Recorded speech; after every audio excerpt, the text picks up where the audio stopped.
और रुद्रप्रयाग के मधमहेश्वर घाटी में पुल बहने के बाद 300 श्रद्धालु गोंडर गांव के पास फंस गए, जिनका रेस्क्यू कर लिया गया है। उन्हें सुरक्षित बाहर निकाल लिया गया है।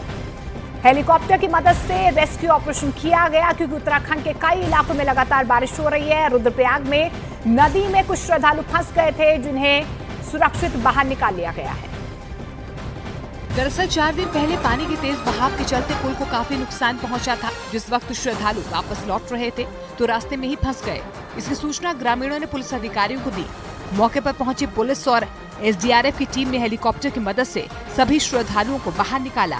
एसडीआरएफ और जीडीआरएफ की टीम और स्थानीय लोगों के सहयोग से यहाँ पे ये बॉम्ब लगा के लोगों को रेस्क्यू किया गया। श्रद्धालुओं का कहना है कि स्थानीय लोगों ने इस ऑपरेशन में पुलिस और एसडीआरएफ की मदद की, जिसका नतीजा ये रहा कि वक्त रहते सभी को सुरक्षित बाहर निकाल लिया गया। उत्तराखंड में बरसी आफत का असर ऋषिकेश के परमार्थ निकेतन घाट में भी दिखा। वहां तो गंगा नदी में ऐसा उफान आया कि उसकी चपेट में आकर नदी के किनारे बना घाट पूरी तरह डूब गया और जहां तक निगाह गई गंगा नदी की लहरें हिलोरे मारती नजर आईं।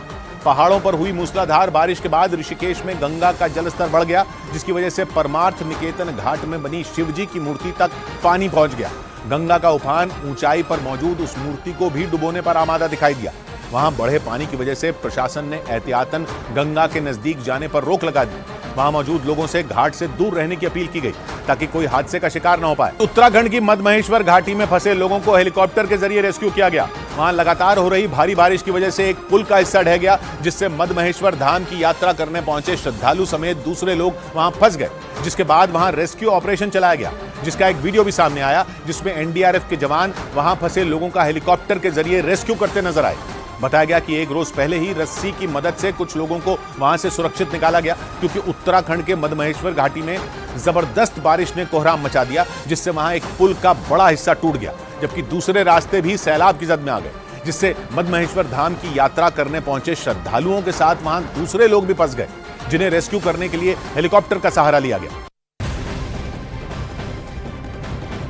तो उत्तराखंड में पहाड़ से लेकर मैदान तक बारिश ने अपनी तबाही मचाई हुई है। काशीपुर में ढेला नदी के किनारे एक मकान ढह गया। तो उत्तराखंड में लगातार बारिश का कहर देखने को मिल रहा है। तस्वीरों में आप देख पा रहे हैं कि किस तरीके से घर जो है यहाँ पर जमींदोज हो गया। काशीपुर में नदी में ये घर समा गया। दरअसल काली बस्ती में बरसात के चलते पहाड़ का पानी मैदान की तरफ बढ़ने से ढेला नदी उफान पर है। ऐसे में नदी के आसपास बने मकानों पर खतरा मंडरा रहा है। कल एक मकान कुछ ही सेकंड में भरभरा कर नदी में समा गया। गनीमत रही कि हादसे के वक्त घर में कोई भी मौजूद नहीं था। उफान पर आई ढेला नदी में लगातार जमीन का कटाव जारी है। ऐसे में नदी किनारे बने मकानों को खाली करने की बात कही जा रही है। हिमाचल प्रदेश में जबरदस्त बारिश की वजह से दिल्ली में